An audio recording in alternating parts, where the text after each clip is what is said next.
lashes went up, skincare went up, makeup went up, rent went up, groceries went up, but y'all want nail techs to still be doing $25, $35 sets.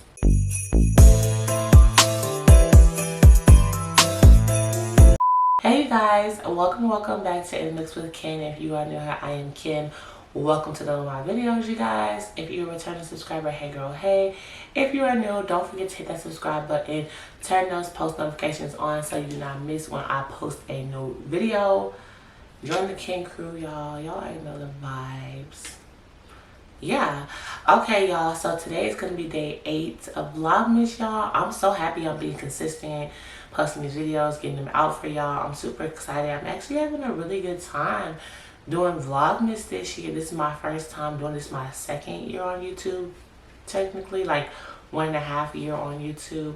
So I'm super proud that I'm actually doing it this year. Usually I'm just like, no, I'm not doing it, but I'm actually doing it this year, and I'm actually really enjoying myself.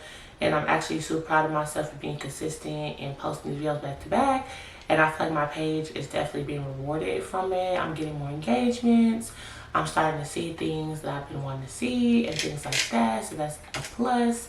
But anyways, y'all, we can go ahead and hop into this video, y'all.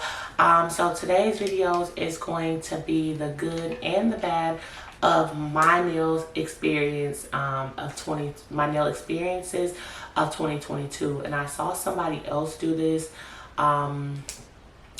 Bougie Barbie or Barbie Bougie Barbie, I don't know her name. I actually watch her a lot. I think it's Bougie Barbie, the YouTuber, and she did this like a personal life kind of videos. So yeah, that's where I got the idea from, and I'm gonna do that basically, but in the form of like my nail videos, y'all. So I got a little list on my phone of different things, the topics I'm gonna just talk about and cover a couple of things that happened and things that I went through this year, good and bad things that I just experienced. It ain't not really bad, you know.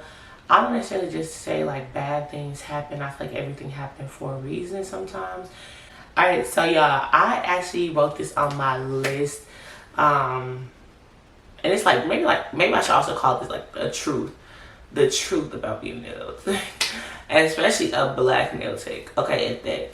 So this video right here, I actually came across somebody last night talking about it, and I added it to my list last night.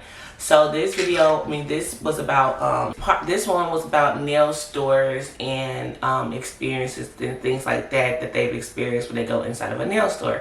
As y'all know, most of the time, the nail stores are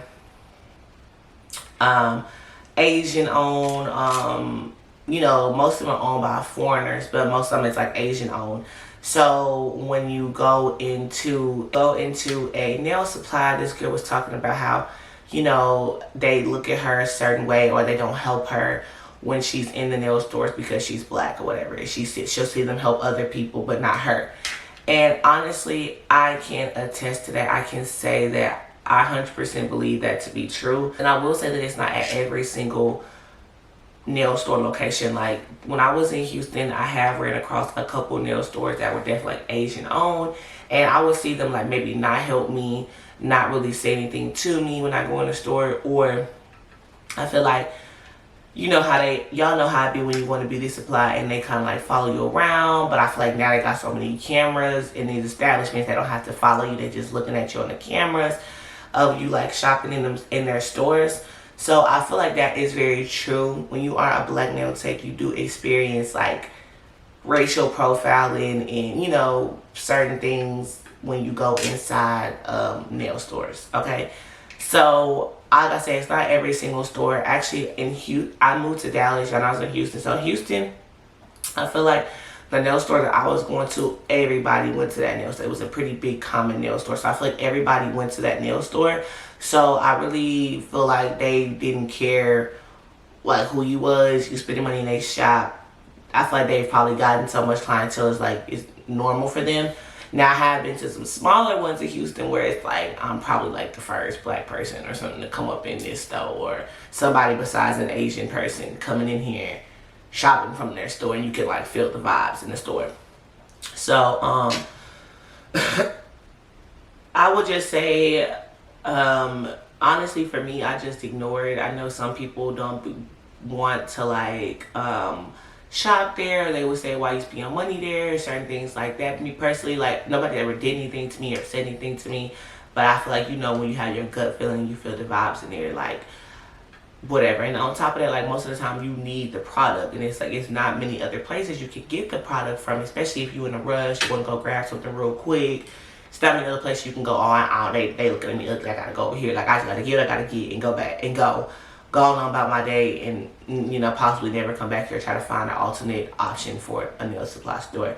So the one in Houston I went to, they were super friendly. They would help me, they would get stuff from the bag, they would take stuff to my car. I shouldn't do that with all their customers. They had really top tier customer service, and like I said, they were a pretty big location, so I feel like people, a lot of people would shop there, so it was like a diverse store. So yeah, that is prone to be true when you shop in nail stores. Now, I am in Dallas, and I haven't really been to the nail store as often here. I have been a couple times, but the ones I've been to so far are Hispanic owned. Haven't really had any issues. They've been really helpful. Most of the time, they've been young girls that's been at the store when I went in there, like 18-year-olds, 20-year-olds, like kind of younger girls that have, you know, really pretty nails, and they just there to work, make some money, go home, like whatever. But for the most part, I haven't experienced anything like that, but I also haven't been in Asian-owned nail supplies here in Dallas. I've only been Hispanic, kind of looks like ran at the moment. Anyways, that's one thing. So that's like the bad, or really this video should be called the truths about being a nail tech 2022. Okay, so vendors. So at one point, I feel like I was trying to do a nail store product. Vendors are super hard to find. Not super hard to find, I feel like it depends on what you're trying to sell, but acrylic vendors are really hard to find when you are on looking to buy nail products and you're looking to resell, wholesale, and things like that. What I will say is, for the vendors, for me, it was hard to find it online. I didn't really care for that, but I did find some pretty good nail tip vendors. But what I can say is, if you're looking for a vendor, go to your local nail supply, and you can either try to get them to be your vendor, because they are wholesale stores. Typically they are wholesale stores, or look inside some products or packaging that you can get from there and see who their vendor is to try to get to their vendor specifically. A lot of the times, going past them though, they have such a large MOQ, so it's like it's hard to order from their vendor, because they're probably ordering thousands and hundreds of pieces from them. So it's a little bit easier for them to shop with their vendors. That's what I'm saying. Go to your nail supply and then make that your vendor. So buy in bulk from your wholesale nail supply and make that your vendor. That's like the smartest way I could see to do it.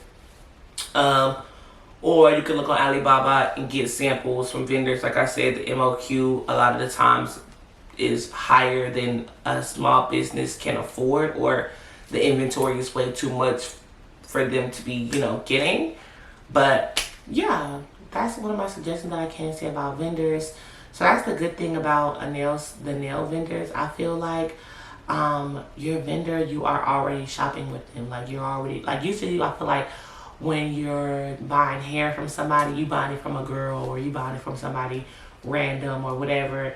But the nail supply, usually when you go shop, you're shopping at a wholesale store, so you're directly already shopping from your vendor. Look that up, build a relationship with them, start getting quantities from them, and make that your vendor. Take your vendors literally right in your face. Okay, this is really the last one. Products. TikTok is around right now, YouTube is around. They telling y'all what products to use. So I feel like, look at people's TikToks and see what products they're using. They're posting it, they're tagging it. Amazon vendors that they have, local name brand vendors that they have, things like that. You can find products. Everything is like literally right here in your face right now. Social media is booming, especially TikTok. I know girls that do nail tutorials on their page. I do them on my YouTube. I know girls that do YouTube tutorials on their page. And they are telling y'all what products to use. So for me, back in the day when I started, it wasn't like as big, nails wasn't as like busy, so I feel like a little bit more soul searching, a little bit more digging to get my vendors, to get my products, and to know what to use and to know what not to use, and how to do certain designs, and what my acrylic should be looking like and what it shouldn't be looking like. But now I feel like it's a little bit more easier. Go to Amazon, type in clear acrylic, and it's gonna bring up, like, I feel like the most popular ones, like the best rated ones, the affordable ones. You can, shift prices and things like that. So just use your social media. I feel like products are so much more easier to find here in 2022 than they were in 2018, 2020, 2019 when I first started. So use your resources to find products, because it's there. It's there. Okay. All right, so now I'm gonna start getting into the juicy stuff. Clients and bookings. So this year for me, clients and bookings have been very, very, very different. The truth about being a nail tech. So clients and bookings. So let me go back to relocation, which is another topic I want to talk about. So basically, y'all know I moved from Houston to Dallas, and I relocated my nail business. So when I was in Houston, right now I don't really know if relocation, like I said, not saying it's bad, but it's like it wasn't as easy as I thought it was going to be with me having a following or having a social media presence already. Because I'm not a huge influencer, I'm a micro influencer. I have like 10,000 followers, on my Instagram, and that's the only platform that I have. So I'm really trying to grow my YouTube, and I'm about to move to TikTok. I keep saying that, but y'all just don't shoot me, okay? But anyways, I really want to, that's one of my goals for this year, is to be consistent on TikTok. But anyways, and not just with nails, just in general. But what was I gonna say? So yeah, me relocating here, I didn't have a bunch of platforms. I only have Instagram. And I feel like right now, TikTok is trending. TikTok is what's hot. And that's where everybody is at, okay? So when I relocated right now, I feel like relocation, as far as me and my brand, is very difficult. And it like caused me to basically have to start over from scratch. So I'm booked and busy in Houston. I'm taking squeeze-ins. I'm literally booked in Houston, or even if I'm not always booked, I'm having a steady flow of clients when I'm in Houston. So fast forward to me relocating to Dallas, it's been super slow. Like, I'm passing out flyers, I'm posting on my Instagram, I'm posting on TikTok, and it's like I'm having to like rebrand myself in a new city. So it's like literally starting over from scratch. So if you're considering relocating or moving to a new city, I felt like I was coming to Dallas here and again, like in spurts, before I eventually moved. I feel like that helped a little bit, but I wish I would have came more often and kind of built a bigger clientele, because I'm not as booked and busy as I was in Houston now that I'm here in Dallas. But I know I've only been here for a couple of months. I'm kind of giving it time to like pick up, and for people to kind of like get the word that I'm out here, because I felt like I was posting it a lot, and people were like, don't you live in Houston? I'm like, no, I moved to Dallas. Like, I've been posting it on all my pages. I changed all of my social medias. I changed my hashtags and everything, y'all, and I'm still like, people still asking me, do I live in Dallas, or do I still live in Houston? Like, no, baby, I didn't move. So the flyers is like what I've been trying to do more of, because at first I had them out from people's cars and stuff like that, but I'm trying to get more active as far as like passing them out to actual people, like talking to them and not just putting them on their cars, and just working on different approaches to get my business out there, because obviously my social media is not moving as fast as I wanted to get me clients and bookings. So this year I went from being super booked to 1 or 2 clients, and I feel like that was solely a week, to fully booked week to 2, maybe 1 or 2. It just depends. Like, some weeks, holiday weeks, I may get 5 or 6, but just literally starting over from scratch because I relocated. So that's something that was like a good and a bad, high, low kind of moment, and just like the truth about relocating. That's anything. Nail tech, hairstylist, waxer. I feel like anything, once you relocate, just prepare yourself to be like you're starting over from scratch. Like, scratch. Okay? So that's another thing that I want to talk about. Also, as a nail tech, low balling. And this is one thing I want to talk about that nail techs get. They lowball nail techs so bad. Like, it's like hairstylists went up,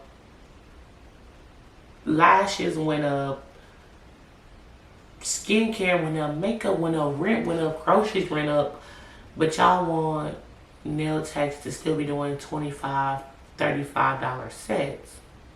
So it's like the only people I feel like in the beauty industry that they don't want to be able to charge more for their service. So it's like when you are a nail tech, people are gonna lowball you, and I really don't know why. And I feel like especially when your nails are lasting you for the whole month, like they're one of the longest. Like to me, my nails last the longest. Like I could get my hair done, last for 2 or 3 weeks. I could get my lashes done, you know, 2 or 3 weeks lasting. I could get my makeup done 24 hours, but my nails, y'all be lasting a month, 2 months. Like my clients literally will tell you my nails last so long. One of my clients right now is actually one of my friends. She's had her nails on since October the 30th. October the 30th, y'all. It's December the 7th. Yep. Okay. So yeah, that's that, y'all.